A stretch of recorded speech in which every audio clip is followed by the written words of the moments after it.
মকর রাশির বন্ধুরা, আজকে 2026 সালের ফেব্রুয়ারি মাসটি মকর রাশিদের সম্পর্কে তাদের মানুষটি কি ভাবছে সে বিষয়ে একটি রাশিফল নিয়ে আলোচনা করব। তো বন্ধুরা, আমার এই রাশিফলটি তিনটি ভাগে বিভক্ত।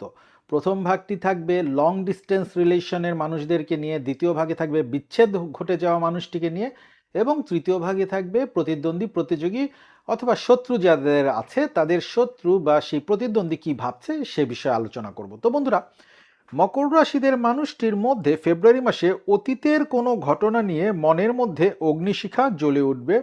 কারণ সে বা তারা অতীতের সমস্ত ঘটনা মনে রেখেছিল, যা এই মাসে তাদের ভাবনায় পুনরায় ফিরে এসে স্মৃতিগুলোতে প্রজ্বলিত করবে, তাদের চিন্তা ভাবনার ভিতরে এক ধরনের আগুন ধরাবে।